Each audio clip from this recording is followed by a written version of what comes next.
안녕하세요, 여러분. 생생 건강정보통입니다. 오늘은 매년 가을만 되면 우리를 고민하게 만드는 그 주제, 바로 독감 예방접종에 대해 이야기해 보려고 합니다. 정말 맞아야 할까? 맞아도 독감에 걸리던데? 부작용은 없을까? 오늘 이 오디오에서는 독감 예방접종을 해야 하는 이유와 하지 않아도 되는 이유, 양쪽 모두를 솔직하게 들여다보겠습니다. 단, 이 내용은 일반적인 정보 제공 목적이며 개인의 건강 상태에 따라 다를 수 있으니 최종 결정은 반드시 의사와 상담하여 내리시기 바랍니다. 그럼 시작해 볼까요?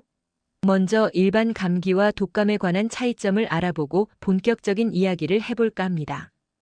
일반 감기는 우리가 평소에 가장 흔하게 걸리는 질병이죠. 감기는 200여 종이 넘는 다양한 바이러스에 의해 발생합니다.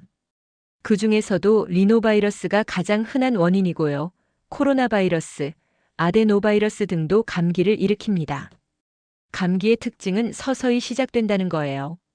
어느 날 아침에 일어났는데 목이 좀 칼칼하네 하면서 시작되죠.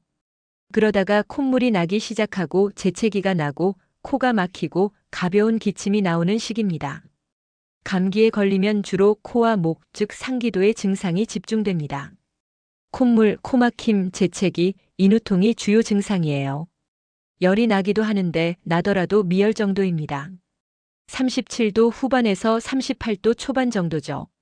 어린아이들은 좀 더 높은 열이 날 수 있습니다. 몸살 기운이 있을 수는 있지만 그렇게 심하지 않아요. 좀 나른하네, 좀 피곤하네 정도입니다. 대부분 일상생활은 가능합니다. 물론 불편하긴 하지만 회사나 학교를 갈 수는 있는 정도죠. 감기는 보통 일주일 정도면 저절로 좋아집니다. 특별한 치료 없이도 우리 몸의 면역력으로 회복되는 경우가 대부분이에요. 심각한 합병증은 드물어요. 가끔 중이염이나 부비동염으로 이어질 수는 있지만 대부분은 큰 문제 없이 지나갑니다. 그럼 이제 독감에 대해 알아볼까요? 독감은 인플루엔자 바이러스에 의해 발생하는 급성호흡기 감염병입니다. 여기서 중요한 건 독감은 특정한 바이러스, 즉 인플루엔자 바이러스만이 일으킨다는 겁니다. 감기처럼 여러 바이러스가 아니라 딱 정해진 바이러스죠. 인플루엔자 바이러스는 O형, B형, C형이 있는데 우리가 흔히 겪는 계절성 독감은 주로 O형과 B형입니다. 특히 O형은 변이가 잘 일어나서 매년 다른 형태로 유행하곤 합니다. 독감의 가장 큰 특징은 갑작스럽게 시작된다는 거예요. 아침에는 멀쩡했는데 오후에 갑자기 몸이 이상한데? 하면서 시작됩니다. 그리고 몇 시간 만에 확 악화되죠. 독감에 걸리면 가장 먼저 느껴지는 게 고열입니다. 38도, 39도, 심하면 40도까지도 올라가요. 갑자기 확 열이 오르면서 오한이 심하게 듭니다. 이불을 덮어도 추워서 덜덜 떨리는 거죠. 그리고 전신 증상이 아주 심합니다. 온몸이 쑤시고 아파요. 특히 근육통과 관절통이 심해서 몸을 움직이기가 힘듭니다. 뼈마디가 다 아파라는 표현, 바로 이때 쓰는 거예요. 두통도 심하고요, 눈알이 아플 정도입니다. 극심한 피로감도 특징입니다. 침대에서 일어나기가 힘들 정도로 기운이 하나도 없어요. 정말 꼼짝도 하기 싫은 상태가 되는 거죠. 기침도 나는데 감기와는 달리 마른 기침이 주로 나옵니다. 목이 칼칼하고 아프면서 기침이 나오는데 이게 꽤 오래 갑니다. 인후통, 코막힘 같은 증상도 있을 수 있지만 감기처럼 이게 주된 증상은 아니에요. 독감은 전신 증상이 훨씬 더 강합니다. 독감에 걸리면 일상생활이 거의 불가능합니다. 회사, 학교, 갈 수가 없어요. 그냥 누워 있어야 합니다.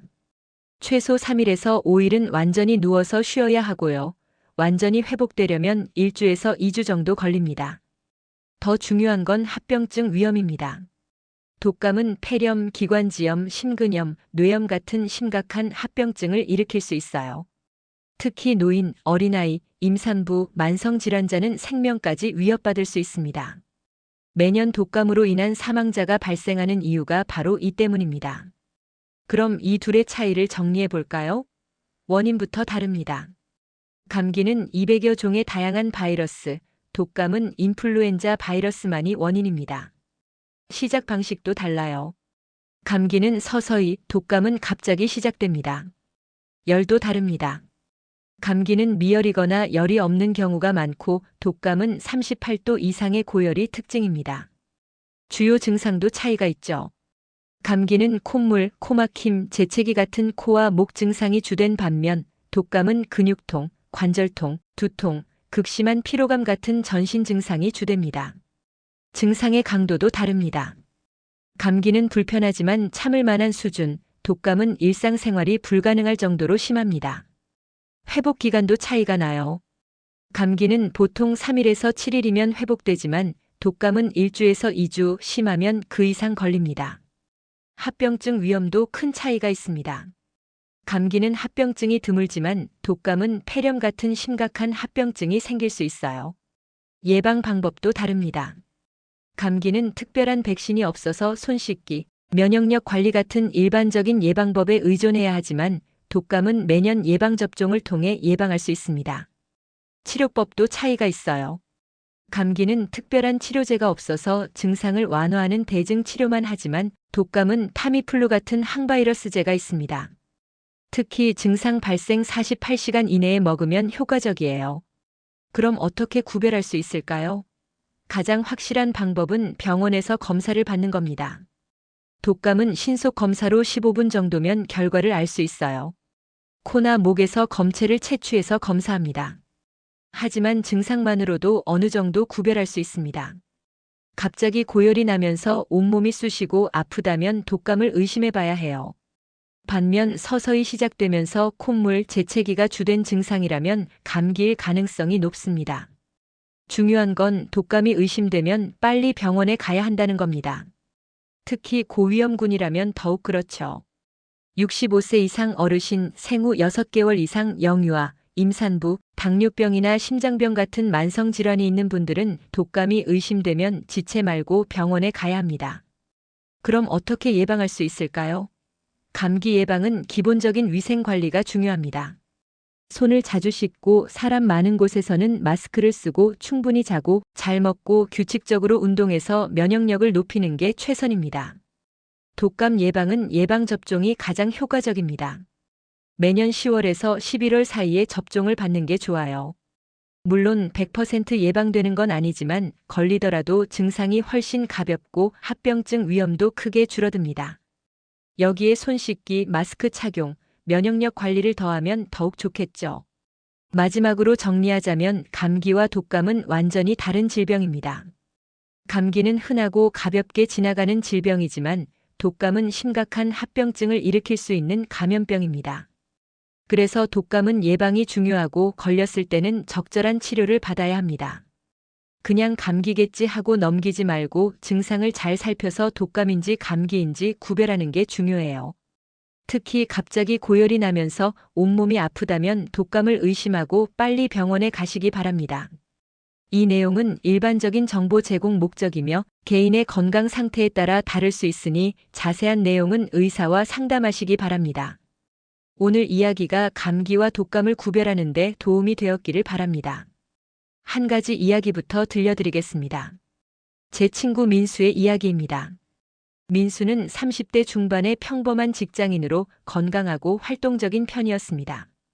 매년 독감 예방접종을 권유받았지만 나는 건강하니까 괜찮다며 접종을 건너뛰곤 했죠.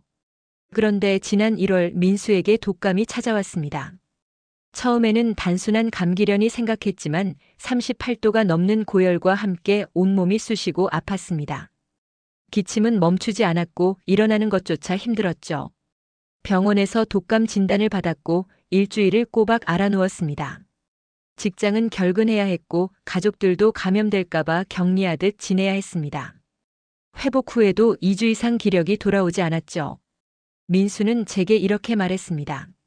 그냥 주사 한 대 맞을 걸 그랬어. 이렇게 고생할 줄 몰랐지. 반대로 제 또 다른 지인 지혜는 매년 빠짐없이 독감 예방접종을 받습니다. 작년에도 10월에 접종을 마쳤죠.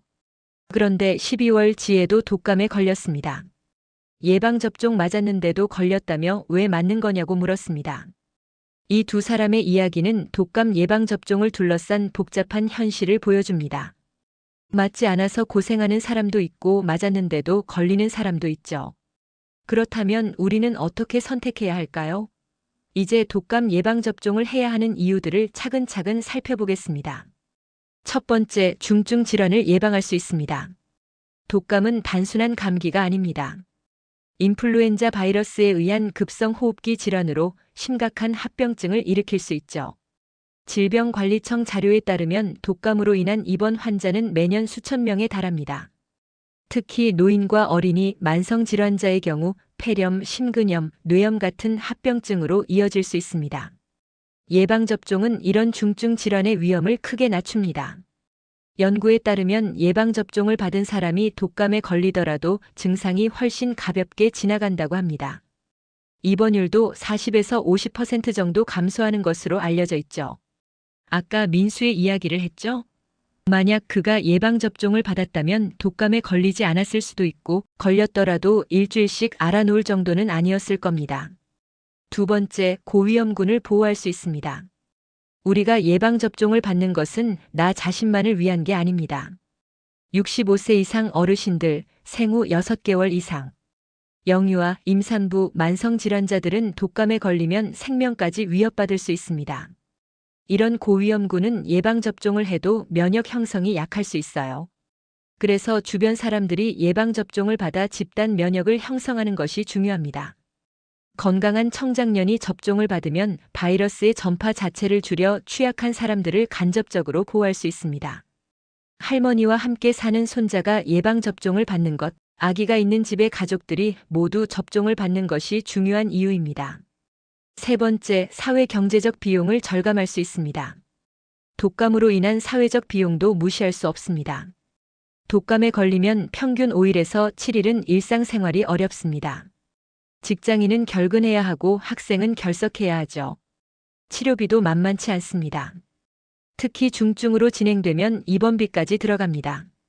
예방접종 비용은 보통 2만 원에서 4만 원 정도입니다. 고위험군은 무료 접종도 가능하죠.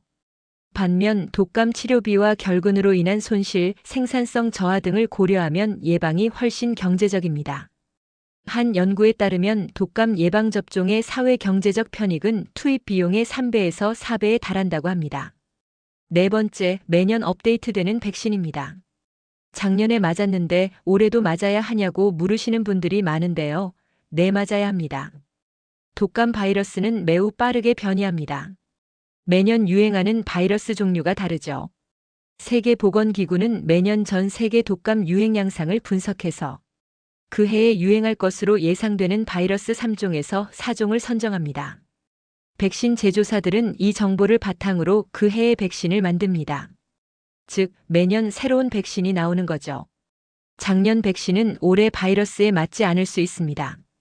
다섯 번째, 의료계에 광범위한 권고가 있습니다. 전 세계 주요 보건 당국과 의학계는 독감 예방접종을 권장합니다. 세계보건기구, 미국 질병통제예방센터, 우리나라 질병관리청 모두 특별한 금기 사항이 없는 한 생후 6개월 이상 모든 사람에게 접종을 권고합니다. 특히 65세 이상 노인, 생후 6개월에서 59개월 소아, 임신부, 만성질환자, 의료기관 종사자, 집단시설 생활자는 반드시 접종을 받을 것을 강력히 권장합니다. 이들은 독감으로 인한 합병증 위험이 높기 때문입니다. 여섯 번째, 실제 효과에 대한 증거가 있습니다. 그래도 효과 없다던데요? 라고 물으실 수 있습니다. 독감 백신의 효과는 확실히 100%가 아닙니다. 하지만 명확한 효과가 있다는 증거는 수많은 연구로 입증되었습니다. 평균적으로 독감 백신은 감염을 40%에서 60% 정도 예방합니다. 해에 따라, 나이에 따라 차이가 있지만 맞지 않는 것보다는 확실히 낫습니다. 더 중요한 것은 접종을 받고도 독감에 걸렸을 때입니다. 백신을 맞은 사람은 증상이 훨씬 가볍고 합병증 발생률도 낮으며 회복도 빠릅니다. 한 대규모 연구에서는 독감 백신이 성인의 독감 관련 입원을 40%, 중환자실 입원을 82% 줄였다고 보고했습니다. 일곱 번째, 안전성이 입증된 백신입니다. 독감 백신은 전 세계에서 매년 수억 명이 접종하는 안전성이 충분히 검증된 백신입니다. 물론 모든 의약품이 그렇듯 부작용이 전혀 없다고 할 수는 없습니다. 하지만 대부분의 부작용은 경미합니다. 접종 부위가 붓거나 아프고 가벼운 발열이나 근육통이 1일에서 2일 정도 나타날 수 있죠. 이는 몸이 면역 반응을 일으키는 정상적인 과정입니다. 심각한 알레르기 반응은 100만 명당 1명에서 2명 정도로 극히 드뭅니다. 수십 년간의 안전성 데이터가 쌓여 있고 매년 모니터링이 이루어지고 있습니다. 그렇다면 이제 반대편 이야기를 들어볼 차례입니다. 왜 어떤 사람들은 독감 예방접종을 거부하거나 꺼리는 걸까요? 첫 번째, 완벽하지 않은 효과입니다. 앞서 말했듯이 독감 백신의 효과는 40%에서 60% 수준입니다. 이는 10명 중 4명에서 6명만 예방된다는 의미죠. 지혜처럼 접종을 받고도 독감에 걸리는 경우가 있습니다. 이런 경험을 한 사람들은 맞아도 소용없다고 느낄 수 있습니다. 백신 효과가 상대적으로 낮은 이유는 여러 가지입니다. 바이러스 예측이 빗나갈 수도 있고 개인의 면역 상태에 따라 항체 형성이 약할 수도 있습니다. 건강한 젊은 성인의 경우 백신 없이도 독감을 견뎌낼 수 있다고 생각하는 사람들도 있습니다. 실제로 젊고 건강한 사람은 독감에 걸려도 대부분 큰 문제 없이 회복합니다. 두 번째, 부작용에 대한 우려입니다. 비록 경미하지만 부작용은 분명 존재합니다. 접종 후 팔이 아파서 며칠 불편했던 경험, 열이 나서 하루 누워 있었던 기억이 있다면 다음 접종을 망설이게 됩니다. 일부 사람들은 접종 후 심한 피로감이나 몸살 증상을 경험했다고 말합니다. 독감 맞았더니 독감 걸린 것처럼 아팠다는 이야기도 종종 들립니다. 극히 드물지만 심각한 알레르기 반응이나 길랑발의 증후군 같은 신경계 질환이 보고된 사례도 있습니다. 인과관계가 명확히 증명된 것은 아니지만 이런 정보를 접한 사람들은 불안해할 수 있습니다. 과거에 독감 백신 접종 후 심한 부작용을 경험했다면 다시 맞기 두려워하는 것은 당연합니다. 세 번째, 개인의 건강 상태입니다. 모든 사람이 독감 백신을 맞을 수 있는 것은 아닙니다. 계란 알레르기가 심한 사람은 조심해야 합니다. 대부분의 독감 백신은 계란을 이용해 만들어지기 때문이죠. 최근에는 계란을 사용하지 않는 백신도 나왔습니다만 말입니다. 과거 독감 백신에 심한 알레르기 반응을 보인 사람은 접종이 금기입니다. 급성 열성 질환이 있거나 건강 상태가 좋지 않을 때도 접종을 미루는 것이 좋습니다. 일부 자가 면역 질환이나 면역 억제제를 복용 중인 사람은 의사와 신중히 상담해야 합니다. 네 번째, 자연 면역에 대한 믿음입니다. 인위적으로 면역을 만드는 것보다 자연스럽게 병을 앓고 면역을 얻는 게 낫지 않을까 하는 생각을 하는 사람들도 있습니다. 실제로 독감을 앓고 나면 그 바이러스에 대한 강한 면역이 생깁니다. 건강 관리를 잘하고 면역력을 높이고 위생을 철저히 하면 백신 없이도 독감을 피할 수 있다고 믿는 사람들이 있습니다. 충분한 수면, 균형 잡힌 영양, 규칙적인 운동, 스트레스 관리 등 건강한 생활 습관이 면역력을 높이는 것은 사실입니다. 다섯 번째, 시간과 비용의 문제입니다. 바쁜 현대인에게 병원이나 보건소를 방문해 접종을 받는 것 자체가 부담일 수 있습니다. 직장인은 병원 진료 시간에 맞춰가기 어렵고 주말에는 붐비죠. 대기 시간도 만만치 않습니다. 비용도 고려 사항입니다. 고위험군은 무료지만 그렇지 않은 성인은 2만 원에서 4만 원을 내야 합니다. 가족이 여럿이면 부담이 되기도 합니다. 그 시간과 돈을 다른 데 쓰는 게 낫지 않을까 하고 생각할 수 있습니다. 여섯 번째, 백신에 대한 불신입니다. 일부 사람들은 백신 일반에 대해 회의적입니다. 제약회사가 돈을 벌기 위해 과장하는 거 아닐까? 정부가 국민을 실험 대상으로 삼는 거 아닐까? 백신 안의 화학물질이 몸에 해롭지 않을까 하는 의구심을 갖습니다. 인터넷에는 백신의 부작용이나 음모론을 다루는 글들이 많습니다. 과학적 근거가 부족한 경우가 대부분이지만 이런 정보에 노출되면 불안감이 생길 수 있습니다. 특히 과거 특정 백신에서 문제가 있었던 사례들이 알려지면서 백신 전반에 대한 불신이 커지기도 했습니다. 일곱 번째, 독감의 심각성에 대한 인식 부족입니다. 독감이 그냥 독한 감기 아닌가요? 많은 사람들이 독감을 일반 감기와 비슷하게 생각합니다. 며칠 푹 쉬면 나을 거라고 여기죠. 실제로 건강한 성인 대부분은 독감에 걸려도 합병증 없이 회복합니다. 주변에서 독감으로 큰 문제를 겪은 사람을 보지 못했다면 굳이 예방접종까지 할 필요가 있나 싶을 수 있습니다. 또한 감기와 독감을 구분하지 못하는 경우도 많습니다. 감기는 주로 코와 목의 증상이 나타나고 천천히 시작되지만 독감은 갑자기 고열과 전신 증상이 나타납니다. 하지만 일반인이 이를 구별하기는 쉽지 않죠. 8번째, 과거 경험입니다. 독감 예방접종을 여러 해 받았는데 한 번도 독감에 걸린 적이 없는 사람은 이렇게 생각할 수 있습니다. 내가 안 걸리는 건 백신 덕분일까 아니면 원래 안 걸렸을까? 반대로 매년 접종했는데도 독감에 걸렸던 사람은 백신이 효과 없다고 느낄 수 있습니다. 이런 개인적 경험은 과학적 증거보다 더 강력하게 우리의 판단에 영향을 미칩니다. 주변 사람들의 이야기도 마찬가지죠. 지인이 백신 맞고 아팠다는 이야기를 들으면 나도 그럴까봐 걱정됩니다. 그렇다면 우리는 어떻게 결정해야 할까요? 양쪽의 주장을 다 들어보니 더 혼란스러울 수도 있겠네요. 하지만 명심해야 할 몇 가지가 있습니다. 첫째, 독감 예방접종의 효과는 과학적으로 입증되었습니다. 완벽하지는 않지만 접종을 받는 것이 받지 않는 것보다 분명히 낫습니다. 특히 중증으로 진행하는 것을 막는 효과는 상당히 큽니다. 둘째, 본인이 고위험군에 속하거나 고위험군과 밀접하게 생활한다면 접종을 강력히 권장합니다. 65세 이상, 만성질환자, 임신부, 영유아, 의료 종사자 등은 반드시 접종을 고려해야 합니다. 셋째, 건강한 젊은 성인이라 하더라도 예방접종은 의미가 있습니다. 본인의 건강을 지키는 것은 물론 주변의 취약한 사람들을 보호하는 사회적 책임이기도 합니다. 넷째, 부작용에 대한 우려는 이해하지만 대부분의 부작용은 경미하고 일시적입니다. 독감에 걸렸을 때의 고통과 위험을 생각하면 감수할 만한 수준입니다. 다섯째, 과거 심각한 알레르기 반응이 있었거나 특정 건강 상태가 있다면 반드시 의사와 상담해야 합니다. 의사는 여러분의 건강 상태를 고려해 최선의 조언을 줄 것입니다. 여섯째, 백신에 대한 불신이나 음모론에 휘둘리지 마세요. 신뢰할 수 있는 의료기관과 전문가의 조언을 따르는 것이 현명합니다. 일곱째, 예방접종과 함께 건강한 생활 습관을 유지하세요. 손 씻기, 충분한 수면, 균형 잡힌 식사, 규칙적인 운동 등은 면역력을 높이는 기본입니다. 예방접종은 이런 건강관리의 한 부분입니다. 여덟째, 시기를 놓치지 마세요. 독감 유행 전인 10월에서 11월이 접종 적기지만 늦었다고 생각 말고 지금이라도 접종하는 것이 좋습니다. 접종 후 2주 정도 지나면 항체가 형성됩니다.